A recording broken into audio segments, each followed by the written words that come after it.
The lawyer's office had a coffee maker that hadn't been cleaned in what smelled like a decade, and I remember focusing on that smell instead of what he was actually telling me, because what he was actually telling me didn't make sense. Half, I said. You're telling me I own half a lighthouse. 50% undivided interest, the lawyer said, a tired man named Mr. Prout who looked like he wanted to be anywhere else. Your great-uncle Walt left you his half of the Kestrel Point Light Station. The other half belongs to a Mr. Sawyer Bell. You'll need to coordinate with him on any decisions regarding the property. I don't know anyone named Sawyer Bell. You will, Mr. Prout said, in a way that made it sound less like a prediction and more like a warning. I'm Micah, by the way. I was 29 that spring, working a job in Portland I didn't hate but didn't love either when my mother called to tell me great-uncle Walt had passed. I barely remembered the man. Christmas cards mostly. A gruff phone call on my 18th birthday that lasted maybe 90 seconds. He lived 4 hours up the coast at a lighthouse he'd bought decades ago when the Coast Guard decommissioned it and sold off the property. And as far as I knew, he lived there completely alone. Turns out that wasn't quite true, but I didn't know that yet. That's coming. I drove up 2 weeks after the funeral, which I'd missed because my mother hadn't told me about it until it had already happened. Something about Walt's wishes being small and private, which struck me as strange even then, though I didn't have the context yet to understand why. The keys Mr. Prout gave me opened a heavy oak door at the base of the light tower, and the whole place smelled like salt and dust and something else underneath, something old and undisturbed, like a room that's been closed up around its own silence for years. I was standing in the front hallway, keys still in my hand, trying to figure out where to even start when a truck pulled up outside and a man got out who I assumed correctly was Sawyer Bell. He was maybe 32, dark hair a little too long for anything you'd call neat, wearing a flannel shirt with the sleeves pushed up despite the cold, and he stood at the base of the porch steps for a second just looking up at the tower like it owed him something. You must be Micah, he said. His voice had an edge to it I couldn't quite place yet. Guess we're roommates now, sort of. Sort of, I agreed, not sure what else to say. He came inside, and it was immediately obvious he'd been here before many times, the way he moved through the space without hesitating, flipping a light switch that I hadn't even located yet. My grandfather used to bring me out here every summer, he said, answering a question I hadn't asked. Him and Walt were old friends. I inherited his half when he passed 3 years back. Been meaning to figure out what to do with it ever since, but there's paperwork and lawyers and it's a whole thing. So you already own half. Been owning half for 3 years while your uncle owned the other half and neither of us did much of anything with it, Sawyer said. Guess now it's your turn to be stuck with me. There was something in the way he said it, dry and a little guarded, that made me think this whole situation was more complicated for him than a simple property inheritance, though I didn't understand why yet. We spent that first afternoon doing a walkthrough, mostly in silence, both of us a little wary of each other in the specific way strangers are when they've been forced into an arrangement neither of them chose. The keeper's house was small, 2 bedrooms, a kitchen that hadn't been updated since maybe the 80s, and the tower itself still functional apparently, some private aid to navigation license Walt had kept up even after the Coast Guard walked away from it. It was in the second bedroom, the one that had clearly been Walt's, going through the closet to see what needed to be kept or donated, that I found the box. Metal the size of a small suitcase, tucked under a floorboard that had come loose enough to notice if you were looking closely, which I only was because I'd dropped an earring back there while pulling clothes out of the closet. Inside, wrapped in a plastic bag to keep the damp out, were letters, dozens of them, maybe more than 100, bundled by year with rubber bands that had mostly gone brittle and snapped the second I touched them. The handwriting was neat, careful, clearly a man who took his time writing things down. The letters were addressed to Walt, all of them, and they were signed, every single one, yours as always, Eli. I sat on the floor of that room for a long time before I called out for Sawyer.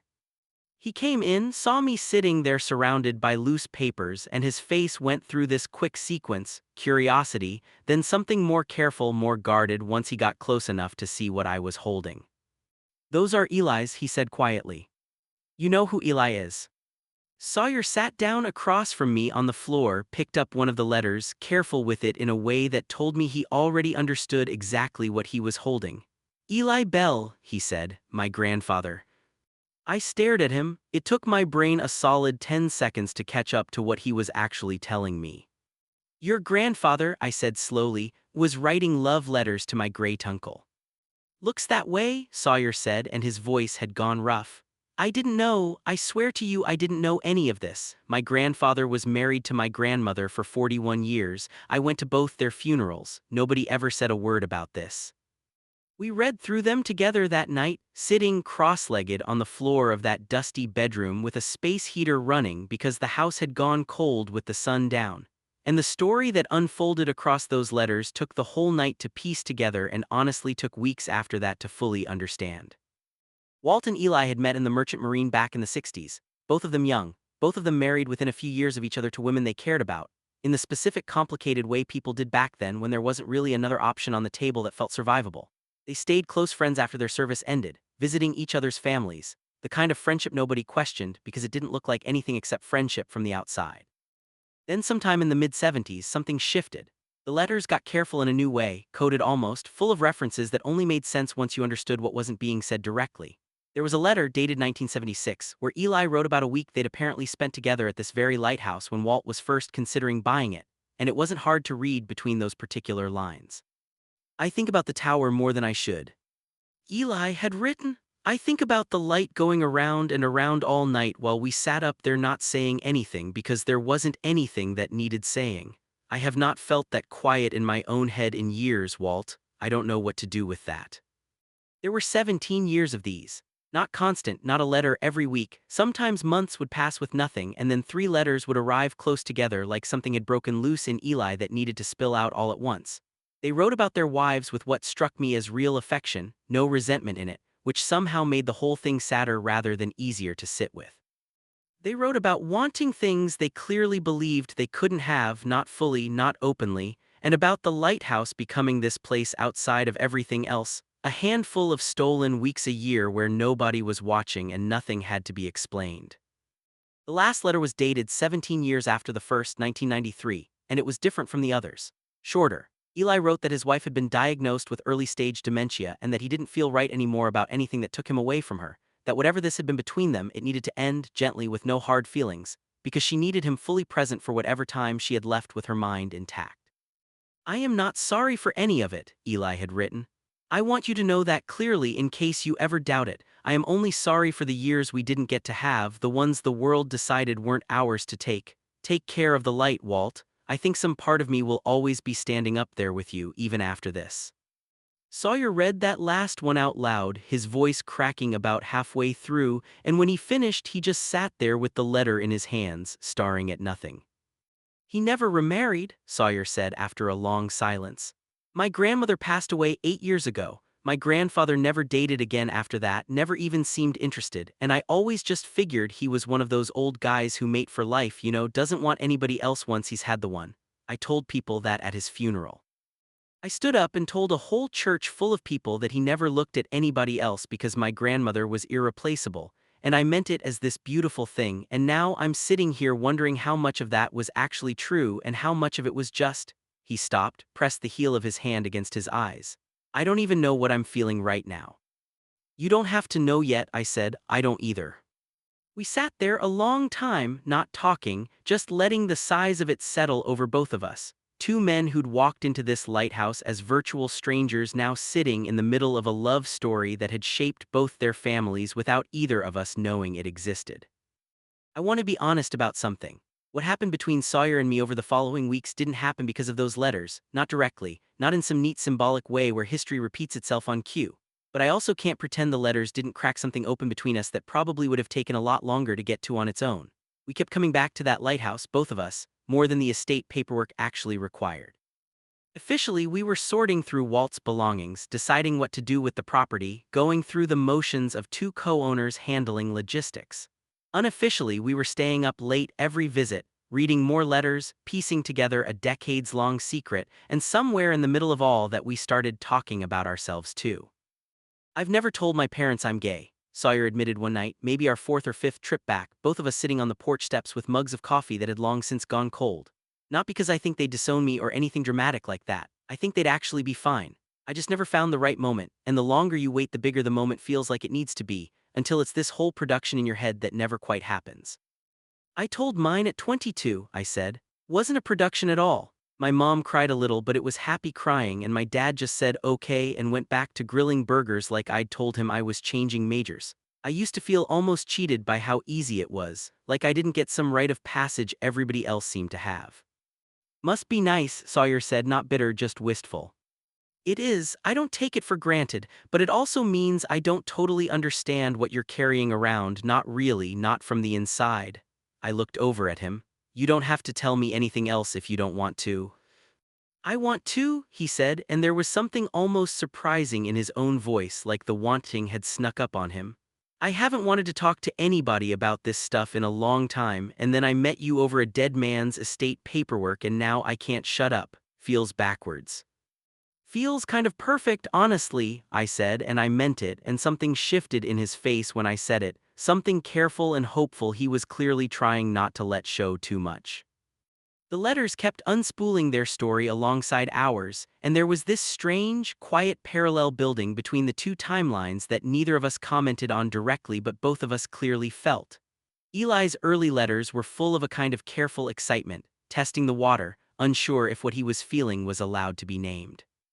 Sawyer, reading them, started doing the same thing with me, small tests, sitting a little closer on the porch steps than strictly necessary, letting a silence stretch a beat longer than casual before he'd fill it, watching my face for a reaction he wasn't quite brave enough to ask for outright. The night it actually happened, we'd found a letter tucked separately from the rest, folded into a paperback novel on Walt's shelf like it had been hidden even from the hiding place. It was from Walt, a draft apparently never sent, dated a few months after Eli's final letter in 1993. I understand why you have to go, Walt had written. I would do the same in your position and I respect you more for it, not less. But I want it on paper somewhere, even if you never read this, that 17 years with you, even split up into whatever pieces the world allowed us, meant more to me than 41 years of anything else ever could. I'm not sorry either, I never will be. Sawyer read that one, and this time he didn't manage to keep himself together at all. He just put his head down against his knees and cried, quiet, the kind of crying that's been building for a while under something else. I sat next to him and put my arm around his shoulders, not saying anything, letting him get through it. And when he finally looked up, his face was wet and a little embarrassed, and he laughed, this small broken laugh, and said, I don't even know which one of them I'm crying for right now. My grandfather or your uncle, or just, I don't know. The whole idea that somebody could love another person for 17 years and never get to just have it out loud, easy, the way you and I are sitting here right now without anybody stopping us. You're allowed to cry for all of it at once, I said, doesn't have to be just one thing. He looked at me for a long moment, something settling into a decision behind his eyes, and then he kissed me. Careful at first, like he was giving me every chance to pull back, and when I didn't, it went from careful to something with real weight behind it, both of us finally letting go of whatever caution had been keeping us politely apart for weeks. I've been wanting to do that since about the second week, he admitted afterward, forehead against mine, both of us a little stunned. Kept telling myself it was inappropriate, given everything we were going through with the letters. It didn't feel right to want something for myself in the middle of grieving two men I barely even knew. I don't think wanting something good is ever the wrong thing to feel in the middle of grief, I said. I think that's usually exactly when you need it most. Things weren't simple after that, and I don't want to pretend they were. Sawyer still hadn't told his parents anything, and that fear didn't just evaporate because he'd kissed me on a porch step at a lighthouse in Maine. There was an actual hard conversation, months later, where he sat his mother down at her kitchen table and told her everything, not just about me but about what we'd found in Walt's floorboards, about his grandfather's whole hidden life. And she cried too, though for different reasons than Sawyer had, something more complicated involving grief for a father she realized she'd never fully known. I wish he'd told me, she said, according to Sawyer. Not because it would have changed how I felt about him, just because I hate thinking about him carrying something that big all by himself for that long. There was also the question of what to actually do with the lighthouse itself, which had started this whole thing and somehow became almost secondary to everything else that happened inside its walls. We talked about selling it more than once in the early months, both of us telling ourselves it was the practical choice, two co-owners who lived 4 hours from the property and had full lives elsewhere. We never actually did it, obviously, or I wouldn't be telling you this story from where I am now, which is the kitchen of that same keeper's house. Coffee going cold in front of me while Sawyer's outside checking on the light mechanism because a storm's rolling in tonight, and he takes that responsibility more seriously than almost anything else in his life. He kept it, fixed the kitchen up eventually, replaced the floorboard where the letters had been hidden. though we kept the letters themselves in a proper archival box now, climate-controlled, treated with the kind of care that history like that deserves. We come up most weekends. Some of our friends think it's strange, spending that much of our free time maintaining a lighthouse instead of doing something more relaxing, and I never quite know how to explain to them that it doesn't feel like maintenance to us. It feels like tending something, keeping a promise on behalf of two men who never got to make it out loud themselves. Last spring we had a small ceremony, just the two of us and a handful of close friends, nothing legally official, more of a private thing we wanted to do in our own time and our own way. We read one of Eli's letters out loud, the one from 1976 about the tower light going around and around all night while they sat up there not saying anything because nothing needed to be said.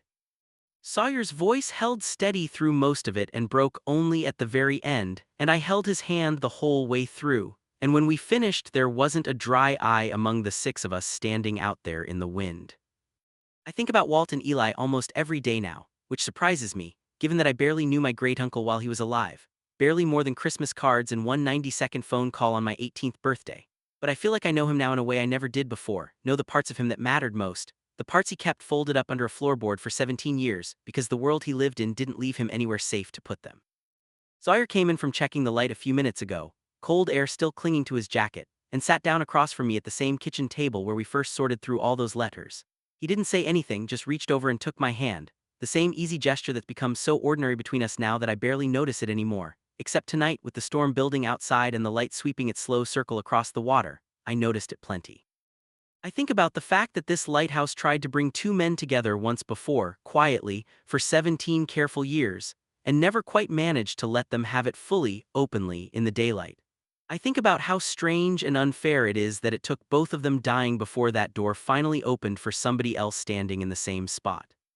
But I also think Walt would be glad. I think, if he's watching any of this from wherever he ends up, he'd look at Sawyer and me sitting at his kitchen table, holding hands without a single ounce of fear about who might see, and he'd think, at last, somebody got to have it easy, somebody got to have it out loud. The storm's picking up outside now, rain starting to hit the windows in earnest, and the light keeps turning overhead in its same slow, patient circle it's turned for over a century, watching over this point of land the way it always has, the way it watched over two men who loved each other quietly for 17 years and never got to say so where anyone could hear. We can say it as loud as we want, every single day if we feel like it. I try never to take that for granted, not for one single morning I wake up next to him in this house, with all that history folded carefully into an archival box in the next room, finally safe, finally seen, finally allowed to just have been real.